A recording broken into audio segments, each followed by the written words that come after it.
Welcome back to the final episode of the Breakfast Forum at STILP, the first ever forum in STI Las Piñas. This is your moderator, Bianca De La Rosa. For our last session for this school season, we have decided to bring in three of the three proponents of this institution.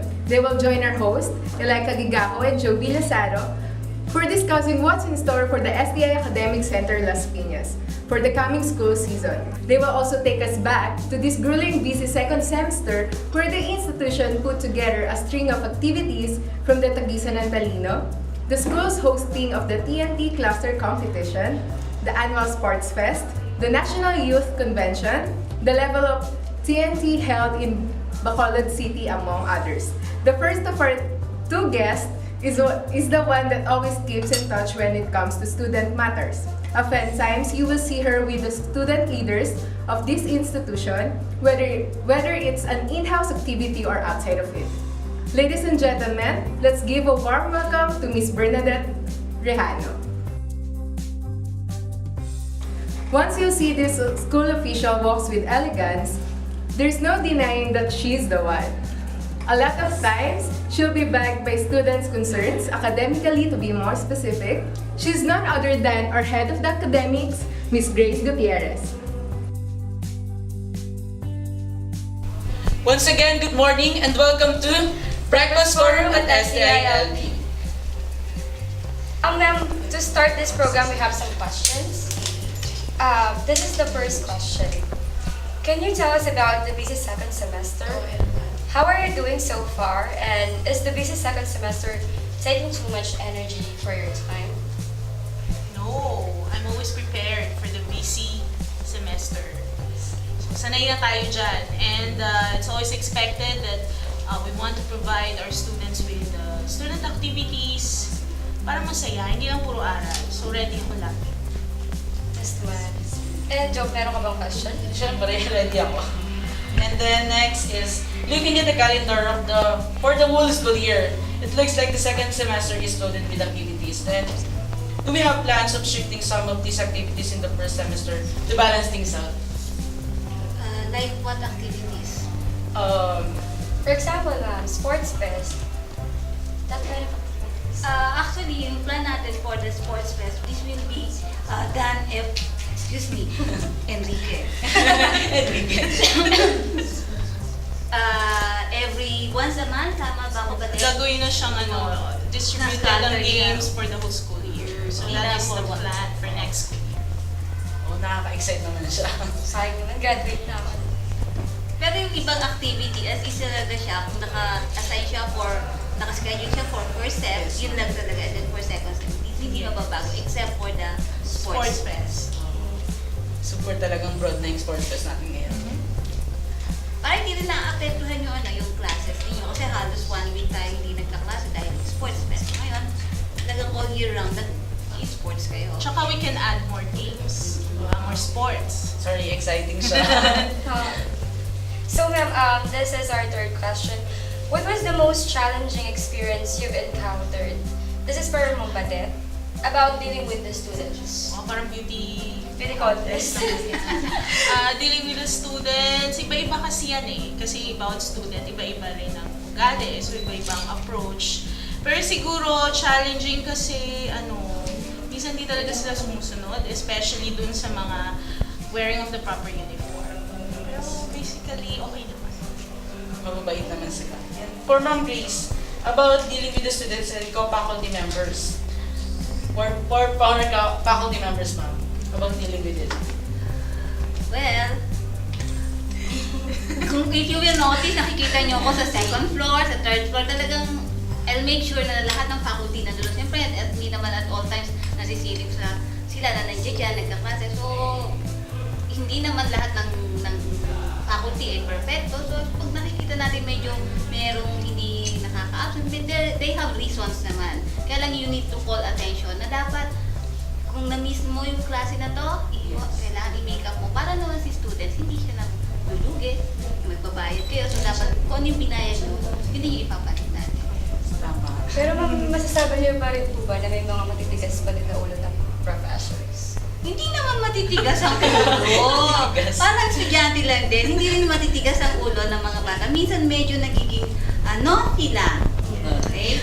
So, si faculty, kung meron man, hindi sila talaga matigas ang ulo. Nagkakataon lang na kaya sila hindi nakapasok sa klase. They have their personal reason. At talaga namang valid naman yung reason nila. And we also make sure na if the student or the faculty are absent, meron tayong gagawin na kapalit na mag-makeup class or kaya meron magsa-substitute.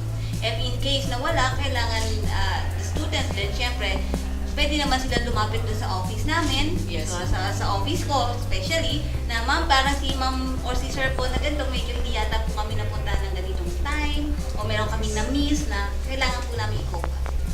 Yes, talaga namang hindi ganun kadali ang maging ating academic head, di ba? Talaga ang dami mong iisipin. Next ma'am, ito tayo.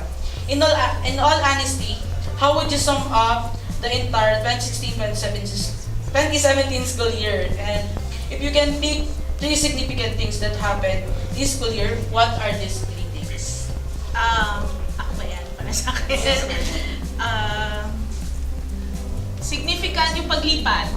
Paglipat natin dito sa building and pag-welcome sa ating mga init. I'm melting. Oh my Sorry. goodness. Sorry, I borrowed That's the fine, time. that's fine. Okay. Ayun. Wait lang. Sige live tayo. Live tayo. Okay, yun. Yung paglipat, yung pag-welcome sa ating mga senior high school students, yun ang mga significant for me. And then, ano ba ba? Yung 3 things, ma'am. Yeah, 3 things. The paglipat. Paglipat, pag-welcome sa senior high. And of course, each event naman na in-organize ng Student Services Department ay talaga namang memorable yun para sa Yes, tama. So this is for Ma'am Grace. Over the past 2 years, we've catered senior high students and we expect more this coming school year. How's the preparation for 2017 to 2018 school year? Actually, I started doing the schedule last year pa, around last week of November. During ng Christmas vacation, siya yung ka-date ko. Oo. Ano schedule? Oh. Kasi, so we are expecting na we have 1,500 senior high. Of course, we also have 300 plus na NS for the tertiary. So, kailangan talaga ma-compress ko yung paggamit ng rooms na wala talagang magiging vacant period. And also, ini-strategize ko din na dapat meron kaming at least 2 hours ng Wednesday for the faculty members for our meeting. Para every week or at least twice a month, nakakaroon kami ng updates if they have questions, if they have concerns, para na-address din namin. So ito yung mga nakikita ko na naging kulang ko this school year na naging kulang ako ng update sa kanila. Yung concern nila hindi ko rin nakukuha. Para yung concern ng isang faculty regarding sa kanyang status dito, sa klase niya, employment niya, nasasagot, hindi lang siya kanya yun, kundi pati lahat na dadama. Hindi yung one-on-one lang kami Yes. dalawa. How's naman po? Ini-evaluate talaga ni Ma'am Grace talaga. And next, Ma'am, syempre hindi lang to. Meron po kami mga question from text message. So I have your one question from anonymous sender. So the question is, STI is known to be an IT school, but for courses like AV Communications or Multimedia, which has low turnout of enrollees, is it true that you are abolishing these courses in a year or 2? The ABCom Yes, ma'am. and the other one? Multimedia. Multimedia arts. Actually, our plan for year 18-19, we will not abolish. Kung makikita nyo naman, talagang nag-invest tayo for ABCom. Which I am very happy kasi ito yung time na nandito din ako, na ito nabigay yung matagal na din namin before, noon pa, first year pa lang si ABCom na nire-request namin, tapos saan lang kami dinadala. So eto na, yung gano'n. So bakit naman natin i-abolish yung nag-invest ka? Yes. Okay? For other program, kasi nga nagbago tayo, may transition tayo dahil sa K-12. So maiiba na kasi yung ating curriculum. Okay? So, all your GE subjects ay iti-take na dito sa senior high. Kaya yung curriculum, pagpasok natin ng 18-19 bago na siya. Actually, kahapon, diniscuss to sa amin ng CHED kung ano na mangyayari. So, all GE subjects, wala na. So, maglalabas ng bagong curriculum for tertiary. Kaya lalo kung meron kayong mga friends na nag-stop ng schooling, naka-graduate na sila ng walang senior high. Ano ba yung last na natin? O yung 2 years program, tapos hindi pa sila nag-stop sila ng klase nila, o kaya hindi sila nag-continue ng college. Ito yung opportunity nila last year, na opportunity nila this coming school year, na makapag-enroll sa kolehiyo. Tatlo lang po ang pwede natin i-offer, si BSBM, si IT, at saka si HRM. Siguro that is the reason ang dami kong sinasabi. That is the reason kung bakit sinasabi nyo na i-abolish kayo. So, doon tayo sa realidad na hindi ganun kadami yung estudyante na nag-enroll dito. Pero for sure, by school year 18-19 open. Kasi yung mga ma'am, di ba, balik sa magsi-senior high. Yung mga by 2018. Oo, sila yung dapat graduate na sila ng senior high. Sa 18-19, late first year. So, yun na nga para sa mga viewers natin. I-encourage niyo po yung mga friends niyo na mag-enroll sa STI Las Piñas. Tama ka dyan. Siyempre, hindi lang naman school yung hindi lang naman school yung pinapromote natin. Kasi gusto natin na yung estudyante matuto, di ba? Yes naman. Yes. Kahit isa pa? Meron pa ba tayo dito? Ayan, last na po, ma'am. Question. May naiwan pa ako. Yan. Improvement is one thing that is essential to everything we do. Be it in school, at work, and in the society. For STI Las Piñas, what do you think are the improvements needed? Sa academe, ang improvement namin, of course, ang improvement ng isang faculty ay continuous. Hindi tayo nag-i-stop dito kasi parang learning din yan. Kahit kami, as faculty members, hindi kami nag-i-stop na eto na yung alam ko. Kailangan continuous yung pag-aaral mo. So yung kung ano man yung improvement na nakita nyo dito, facilities, same with the curriculum, still ini-improve po doon. Of course, hindi lang sa amin, kundi doon sa mismong head office. Ini-improve natin yung ating curriculum and also the facilities. Kung ano yung trend sa ating. How about Sa student services naman, malawak yun eh. So, we make sure na yung services na pinaprovide natin sa students, hanggang sa yung pagbuka ng ID, pagpila sa cashier, sa registrar. So, we make sure na may improve tayo dyan. Wala namang perfect eh. So, sana din you can help us by telling us on how we can improve the services that we give to students. And then sa activities naman, patuloy dapat na mag-improve yan. In fact, di ba, nung lumipat tayo, bongga na, the sports fest, who would have thought, di ba si James Yap, pumunta dito. Oo, so yung mga ganyan, so we hope na this coming school year, mas may improve pa yung activities para mas masaya lalo yung mga STIers. Yes, talaga namang love na love tayo ng ating mga heads. So, I also have one last question. This is all about NYC. So, ma'am, paano niyo po i-handle yung mga reklamo ng students about NYC? Parang wala namang credit sa akin na rin. I mean, Meron pa. actually, kasi meron po mga nag-rant sa Facebook na biglaan daw kung...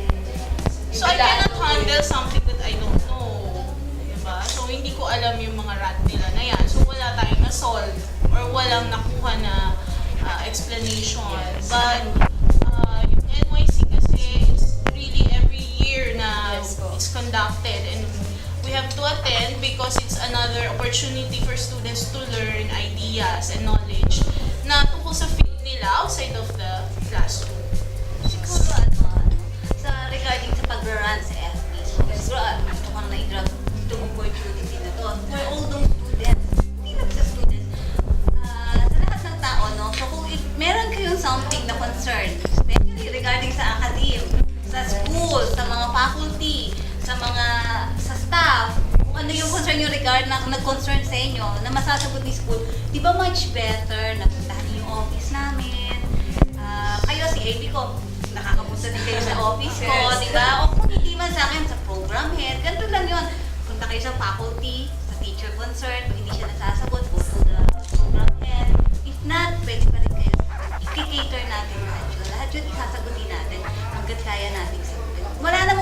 nangyayari kung lagi kayo sa Facebook magre-reklamo? Yes. Sasagutin ba kayo ni Facebook? Yes. So, dapat basta lahat na lang yun. So, kung alam ko, ano naman to sa babae, all those students na meron concern, the office is always open. Yes, guys. So, po kayo matakot kayo ng grades. Welcome na welcome pa rin kayo sa kanilang office. So for those may mga katanungan kayo, gusto niyo ng explanation, welcome pa rin ang office nila, ma'am. May question pa tayo, di ba? Oh, yes, ma'am. Here we go. We have a question from social media via Facebook. Bianca again. Bianca. Thank you again. So I have two questions from Facebook, one for Ma'am Badet and one for Ma'am Grace. So to Ma'am Badet, how do you deal with the school bully? To Ma'am Grace, how difficult it is when a parent comes to you and asks for her son or daughter's failing grades? Okay, yung sa school bully muna, sagutin ko na. Hindi po natin tinotolerate ang bullying. Okay, bullying, kahit kasama din dyan yung pagbully sa social media. Yeah. Diba? Yung sa FB, binubully siya. So, hindi po yan tinotolerate ng school. It's also in our student handbook that is a major offense. So, kailangan, ang gagawin lang, if you feel na nabubuli ka, pumunta ka syempre dun sa tamang tao para sabihin sa kanya what you're going through. Kung pwede itong sa guidance office, pumunta ka, or if you have a teacher na madaling ka mag-open up sa teacher na yun, you can go to the teacher. Pero definitely, hindi po yan binabaliwala ng school. So, you have to speak up kung ikaw ay nabubuli. Kasi it will not stop. Baka nga mas maging worse pa eh. So, kailangan mag-open up yung mga nabubuli. So mahiyang magtanong kung may... Ay, kung may... Bumayang Magsumbong pala. Bumayang magsumbong sa mga Siyempre. heads, guys. At meron pa tayo. Okay, Ma'am Grace. Okay, Ma'am Ano Grace. So, regarding sa mga parents na pumupunta because fail yung estudyante nila, of course, kailangan ko talagang i-entertain. So, parents talaga, kahit bata lang, regarding sa grades nila. So, una, you have to ask muna, anong subject, anong teacher, kailangan malaman mo ano ba yung kaso ng bata na to. Pumapasok ba siya? Kung yung bang teacher din, pumapasok din. Yes. So, kailangan ma-determine mo kanino kung sino yung nagkulang. So, kung sino man yung nagkulang, so you have to explain dito sa parents kung ano talaga yung status niya. So, of course, hindi lahat ng estudyante ay perfecto. Yes. Yung mga estudyante na talagang medyo nagkakaroon ng kulang na ano. So, sa akin kasi, hanggat kaya mong pagbigyan ng chance. So, I talk to the faculty members na concerned kung pwede mong pambigyan ng chance. Pero kung talagang walang-wala na, so, yun na. So, kailangan lang ipaparating mo siya sa parent na, eto po talaga. So, sa mga nai-encounter ko naman, wala pa namang nagiging violent reactions si parents. Naiintindihan nila kung bakit ganito yung nangyari sa anak nila. Pero kung kaya pa naman talagang habulin, wherein hindi naman to yung project na bibigyan ako ng kotse. Siyempre, pag binigyan ako ng kotse, gusto ko BMW, mga high-end dapat. Pero kung lumalapit talaga yan sa akin, ma'am, pwede po bang bayaran na lang? Ma'am, pwede po bang project na lang? So, of course, ang laging response ko, hindi po pwedeng ganun. Kasi yung learning ng bata ang pinaka-importante. Yes. Yun. So, kaya naiintindihan nila. Understand na, naintindihan na talaga. So ma'am, meron po tayo ditong photo stories. Ano naman po masasabi niyo din kay James Young? Si James yan. Yummy siya. Ay, wow! Very, napakabait niya. Oo, accommodating. Saka kahit may sakit siya. Pumunta siya, hindi ko alam na lahat, pero nung day na pumunta siya dito, I was sick. So talagang napakaswerte natin kasi pinagbigyan niya tayo. Saka kahit sinabi niya saglit lang siya, dahil Napasaway. nakita niya yung mga bata talagang very, Nakawa siya sa stay siya. STIL. Siya naupo nung time na nagkaan siya, siya naupo na sa tabi. Oh. How was your experience, ma'am, na makakarap si James Young? Ano feeling? O syempre dati sa TV ko lang siya nakikita. So nakaka-starstruck. Tapos yun nga, na bilib ako sa pagiging mabait niya at humble. How about you, Ma'am Grace? Feeling ko, Pilipino ko. Ay, yes. Talagang naging dalaga siya. Gaga, talaga. Hindi, mas dalaga ko pa. Alam mo, second year ka pa lang. Ay, hindi mo pinirma ng clearance mo. Ganon. Ma'am, sorry, hindi po siya nag-aha. Next time. Next time, alam mo na. Talaga si ma'am. Oo. Live po kasi tayo, sorry guys. Thank you, ma'am, sa pag-guest once again. Thank you, Miss Bernadette Rihanna and Miss Grace Gutierrez. And M-I-S-S-E-N. Miss talaga siya. Ayan. So, any words, ma'am? Yun, I want to thank ABCO for inviting us, kami ni Ma'am Grace, kasi this is an opportunity din for us na sabihin sa inyo yung mga naganap this school year and also yung plans for next school year. And of course, in behalf of the Student Services Department, gusto ko rin mag-thank you sa lahat ng mga students who supported our activities, student leaders, and syempre kasama ko doon sa SSO, si Miss Princess, si Ma'am Belen. And thank you sa mga faculty members, sa academics who've always supported us sa aming mga activities. Ma'am Grace? Okay, so una-una, I want to thank all the ABCOM para sa pag-invite namin ninyo dito sa amin.